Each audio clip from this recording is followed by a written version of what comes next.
Who could possibly stop the unstoppable Mongol army in 1260? The world trembled under the might of the Mongolian forces. Just 2 years prior, Hulagu Khan had obliterated the Abbasid Caliphate, transforming Baghdad into a city of death. From the shores of the Mediterranean to the vast expanses of Asia, the Mongol Khanate reigned supreme. Even Europe felt their ripple. Who could halt this seemingly invincible march of the Central Asian power? One of the few Eastern nations that managed to hold on to their sovereignty in the face of the Mongols was Egypt, under the rule of the Mamluks. Following the death of the first Mamluk Sultan Al-Muiz Aybek in 1257, his 15-year-old son Mansur ascended to power, but ultimately it was another Mamluk, Qutuz al-Muizzi, who claimed the throne. Meanwhile, changes were afoot in the Mongol Empire. Mongke had been elected Great Khan, the leader of the entire Mongol nation, in 1252. From his base in Karakorum, he was planning new campaigns.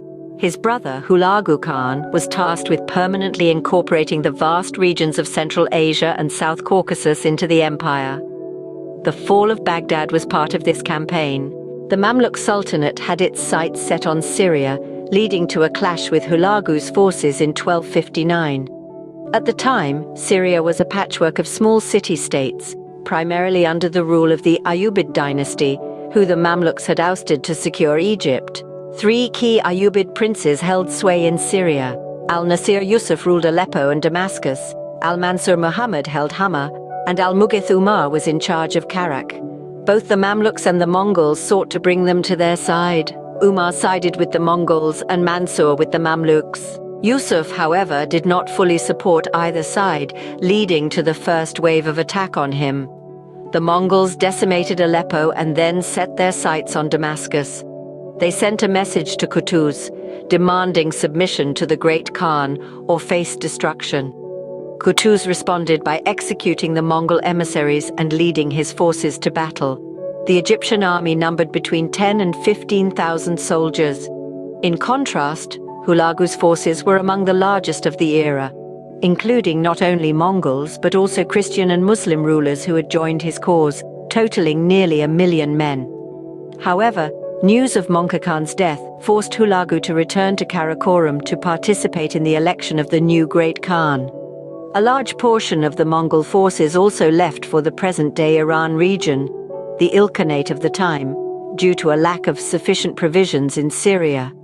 According to many historians, the majority of the troops were redirected to counter the threat of the Golden Horde, which spanned parts of Europe and Asia.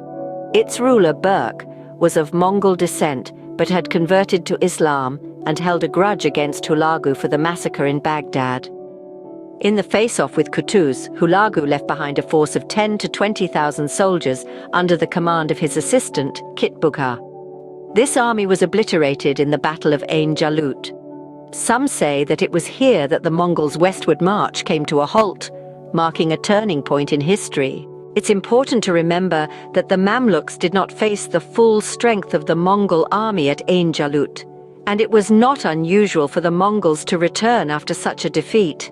In 1228, Sultan Jalal al-Din achieved a memorable victory against the Mongols at Khwarezm, but within 2 years, he lost his entire kingdom in a counterattack. The Mamluks knew that the enemy would regroup and return with even greater ferocity, but that counterattack took the Mongols nearly 2 decades to launch. The Battle of Ain Jalut and the events surrounding it remain a fascinating chapter in the annals of history, a testament to the ebb and flow of empires and the indomitable spirit of those who dare to defy the odds.